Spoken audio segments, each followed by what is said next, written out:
Welcome to 100-Year Jukebox's The Spin. I'm your host, Katie Bloomer, and your co-host is Ella McGregor. Hi. What do the following titles all have in common?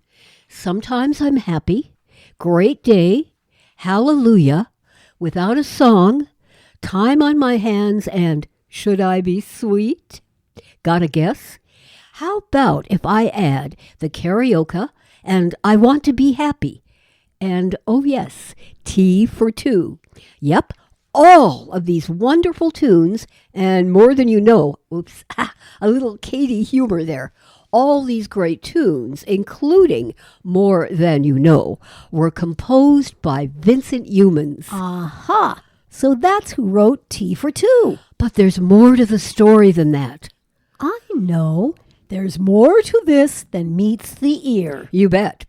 Today, 100-Year Jukebox salutes the work of Vincent Youmans, not just the music, but Vincent Youmans himself.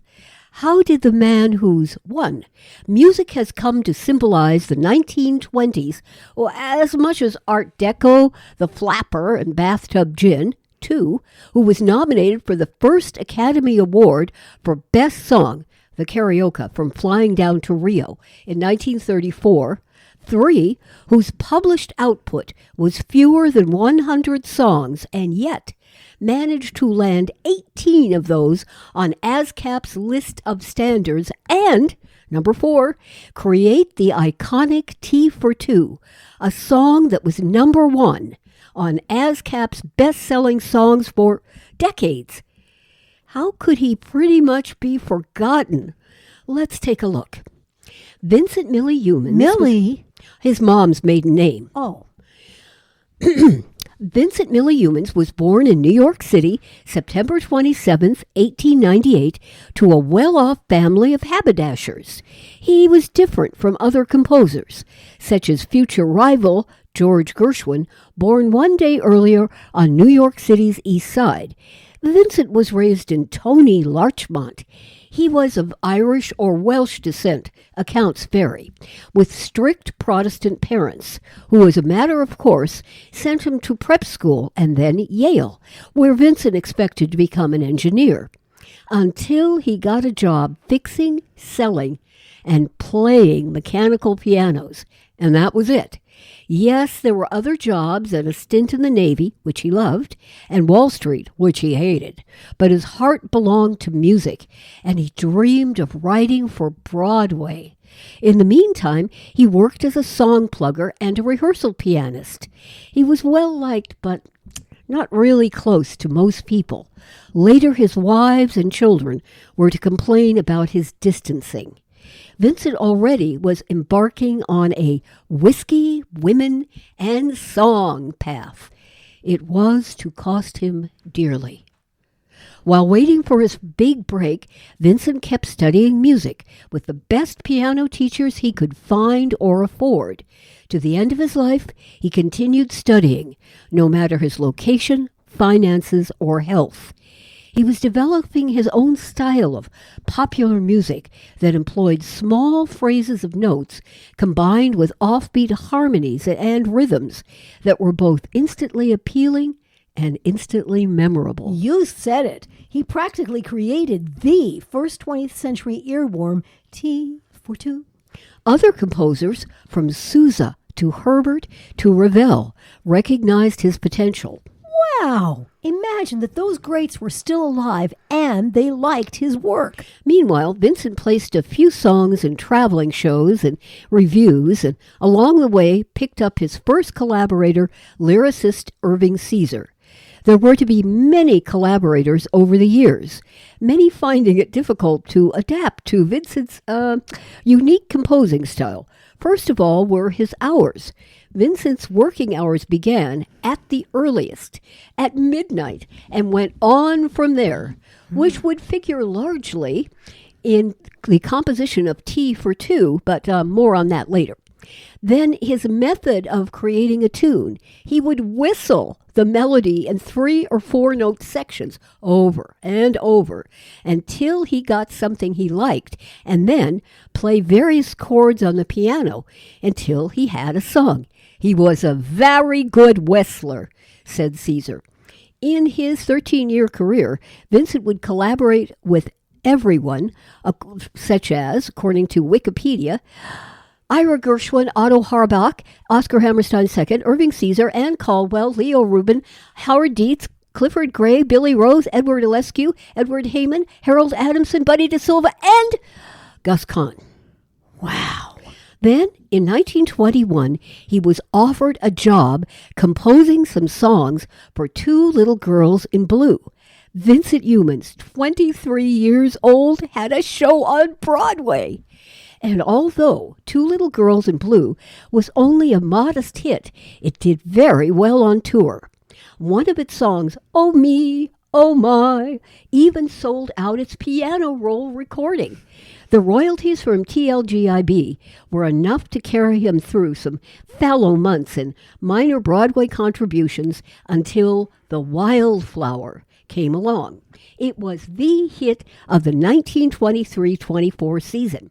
Its success allowed Vincent to add to his collection of cars and boats and hang out with the society chums he favored. Also, somewhere in there, he married a chorus girl, Anne Varley, fathered 2 children, Cecily and Vincent Jr.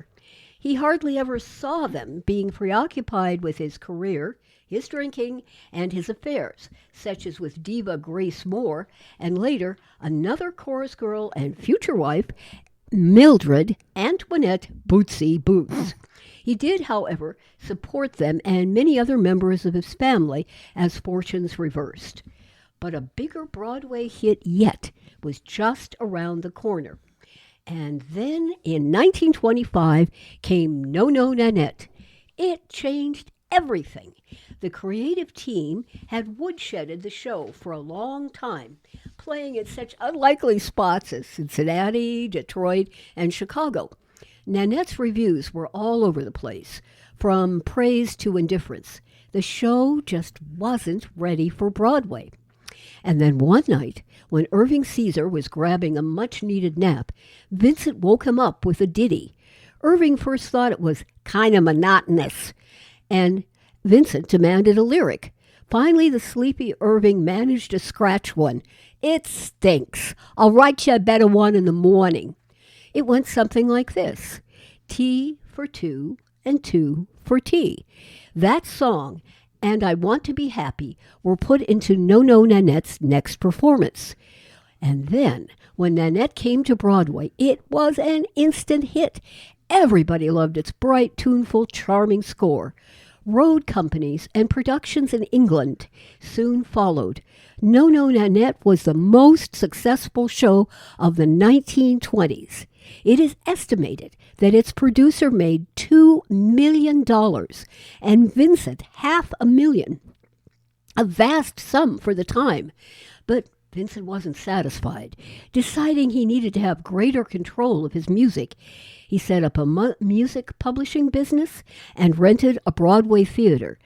Knowing the risks of such endeavors, the old-hand lyricist Otto Harbach worried. He was a nice kid who wanted to do everything. If he had just stayed a composer, he would have been the greatest of them all. In the next few years, Vincent's career, like most composers, had its ups and downs, such as Oh Please, a flop. And then there was another huge hit, Hit the Deck, in 1927. Another show with a good score with 2 standout numbers, Hit the Deck, had Sometimes I'm Happy and Hallelujah. The failure of his next show, Rainbow, convinced Vincent he must produce his own shows. Yes, he produced Great Day, 1929, which produced several more of Vincent's great standards, like the title song and Without a Song and More Than You Know. The flops like Damn Your Honor and Rubberface, however, kept coming.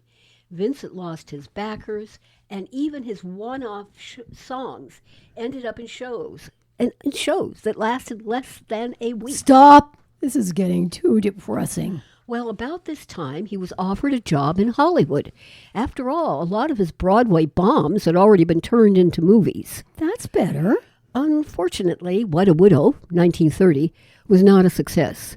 Nor was Vincent's latest Broadway venture, Smiles, even though it included the future standard Time on My Hands.